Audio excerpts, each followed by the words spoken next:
Hi, I'm Liz from Costumecrazed, and today we're going to make a magic mirror. First, we're going to collect our supplies. You can have a lot of different variations, but this is what I'm using today. You'll want some sort of fabric, sequins or velvet. You'll need some battery-operated fairy lights, maybe some trim, gems, braid, a cheap thin platter, I got those at Dollar General, and some scrap styrofoam. This is a easily cut kind. You'll also need something for a handle. I'm using a broken hoe handle. First, you'll want to take your platter and make a pattern. I'm going to draw around it with a Sharpie on newspaper.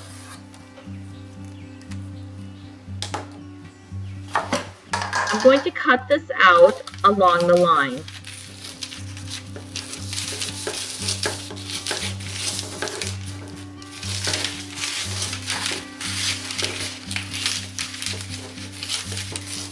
This is the size of the outside of the platter, and I want it to be smaller to fit that inner oval shape.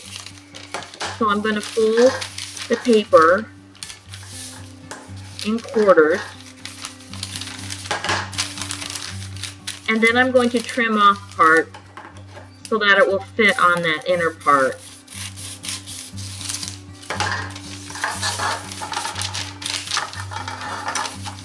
It's still a little bit big, so I'm going to do it again. It doesn't have to be perfect because we're going to cover all of it. We just want it about the right size. There, my pattern is done. Next, I'm going to take my platter, and I want to find the center of the platter. So I'm going to mark the center, and then I'm going to draw a line.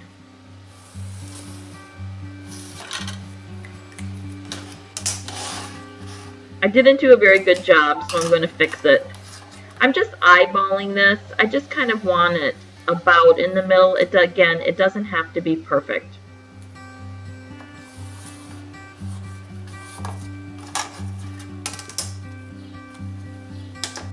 I've already cut the end of my hoe handle apart, and I am going to just temporarily attach it to my platter.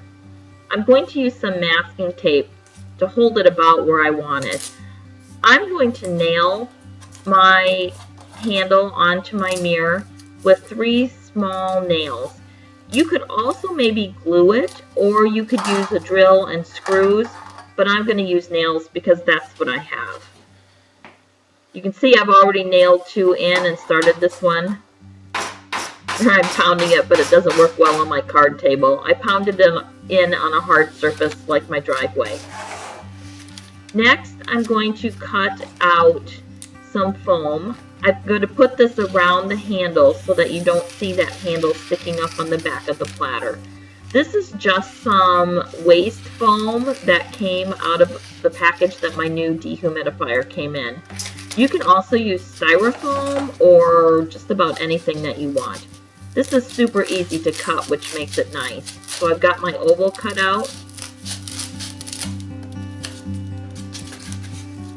And then I want to cut a slit for my handle, so I'm just going to kind of press it on there just to make a little bit of an impression so I know where it is. And then I'm going to outline that with a Sharpie to give me a cutting line. It doesn't have to be perfect because we're going to cover this all up later. Once I have this cut out, then I'm going to do any trimming that I want, adjust the sizes before I glue it on.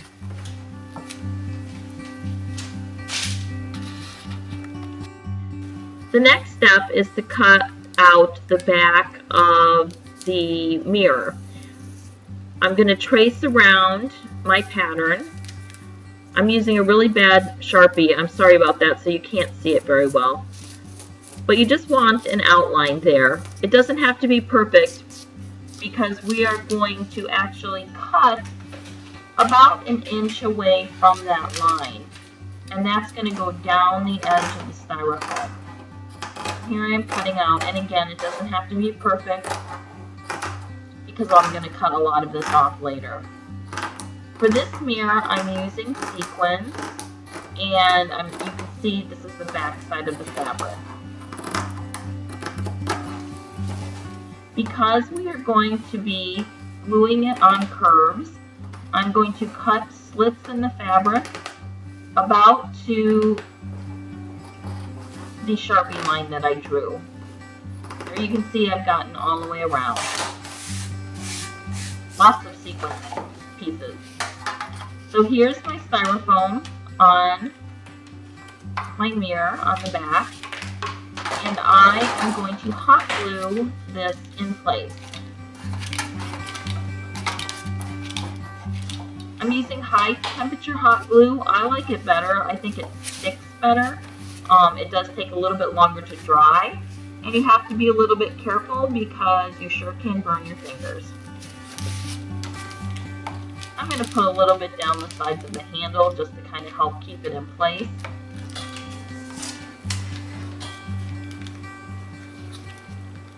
Need another glue stick there. You go through a lot of them in a project like this. I'm just kind of holding it in place, making sure that the glue dries nicely.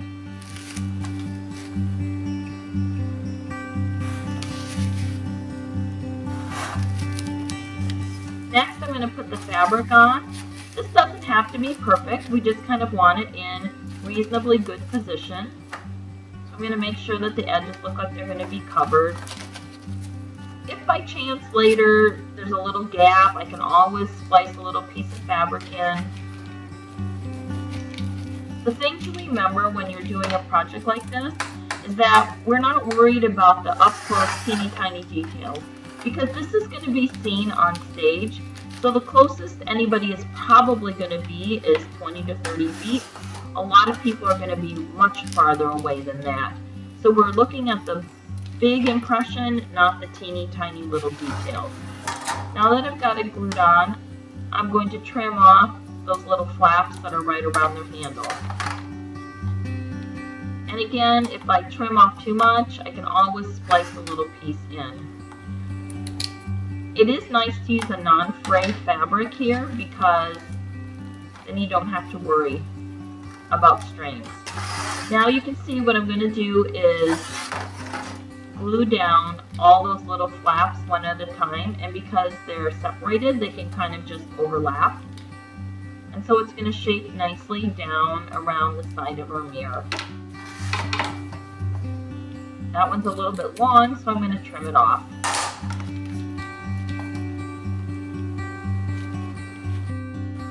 And here we have it. You'll note that this mirror looks a little bit different. I had a little video problem, so I'm going to be working with 2 mirrors now. This gold stuff is kind of a little pleather that comes from Hobby Lobby. I'm going to measure the distance between the edge of the back of the mirror and the side, and then I'm going to cut strips that I'm going to glue in that space.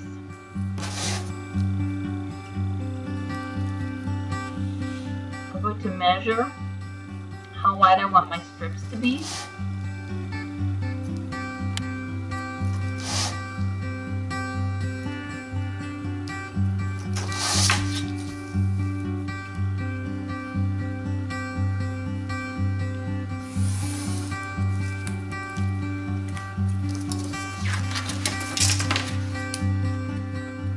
Cut this out, and then I'm going to cut this strip in little pieces, and this is so that it can go around the curve of the edge of the mirror.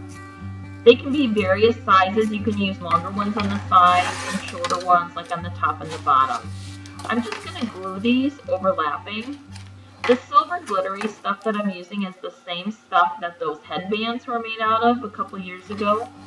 It doesn't fray, you can actually wash it, it cuts really nice, it glitters great on stage. I love this stuff.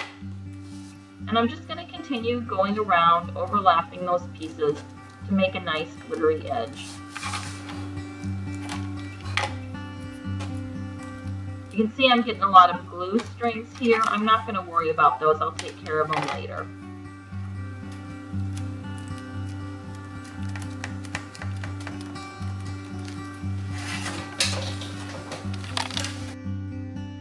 And there we have it, all the way around the edge of the mirror. The next thing I want to do is cover the handle with some more of the glitter stuff.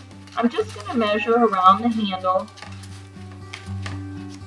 and then mark where it comes together with a Sharpie. And then I will cut it about, just a little bit longer than the bottom of the handle. I'll put some slits in the end, and then I'm going to glue it around the handle.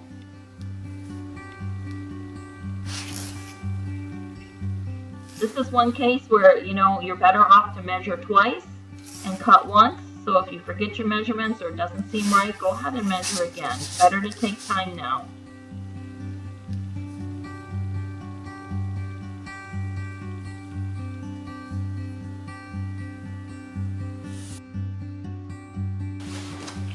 So now the glitter stuff is glued around the handle, and I want to put some trim on. So I'm using this gold metallic trim, and I am just going to hot glue it around the edge of the mirror. You can use sequins, you can use braid, you could use lace, you could use just about anything that you have that you like, that you think will be pretty. This particular mirror is covered with metallic covered Olfi. It tended to want to separate the layers, but I think it looks really pretty and it's very inexpensive. So I'm just slowly going to do this. There we have it all done, and I've also glued down the points.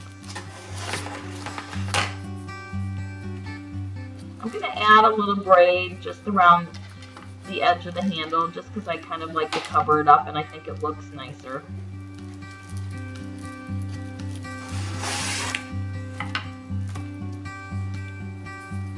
The glue will hold the braid edges. Next, I'm going to get out my lights, and I'm going to make sure that they work before I get going. These are just really inexpensive fairy lights that I ordered.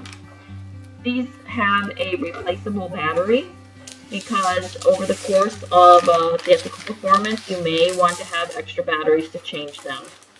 I'm going to go ahead and put some gems on here, just because I think it will be pretty.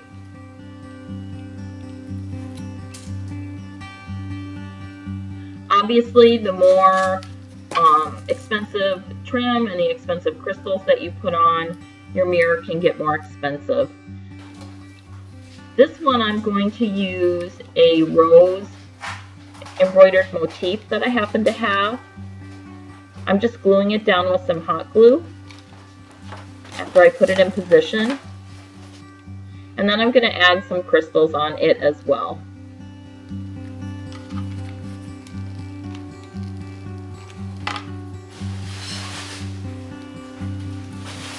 These mirrors are really fun to make because your imagination is the limit.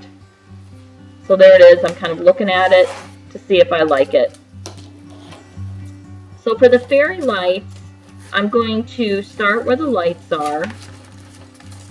And for these particular mirrors, I glue down one of the lights, and then I've been kind of coiling the wires up in between the two. And from stage, again, you won't see that at all. It just blends right in with that glitter stuff.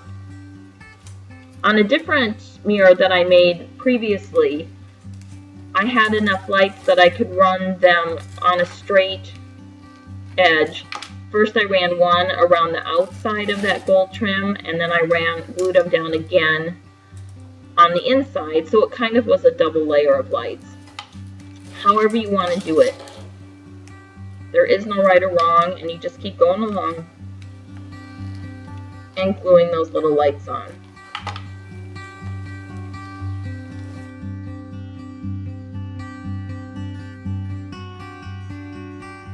If you have a part that doesn't seem like it wants to stick or is flopping up, you can just take another little bit of your gold stuff and glue it down, and it will just hold it, and it all blends in together. You won't even see that that's there.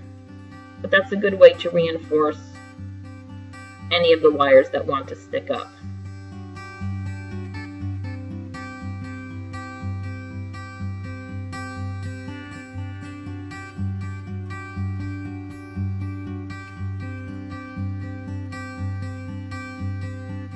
And there it is. If you couldn't find that leather stuff with the glitter on it, you could use metallic or glittery duct tape. You could use paint. You could use whatever. I'm just going to attach the controller for the lights on the back of the mirror with a piece of silver duct tape. You could use metallic duct tape if you really wanted to. The audience never sees the back of the mirror, so as long as it's gray and it kind of blends in, you're probably good. Now I'm going to use a hair dryer to clean up all of those little glue grains. A hair dryer is a great way to do this. Just blow it over there until it's gone. This is the light in the dark. Here it is, what it would look like in the light. Oh, we turned the lights on there. When Belle shows the villagers the beast in the mirror, she holds the back of the mirror toward the audience, and the audience never sees that little battery pack. Here again, all the audience sees is the back, and again, when the beast holds the mirror, all the audience sees is the pretty back and the lights. I hope that this tutorial will help you make your stage prop for your production of Beauty and the Beast. Thanks for watching, and happy costuming!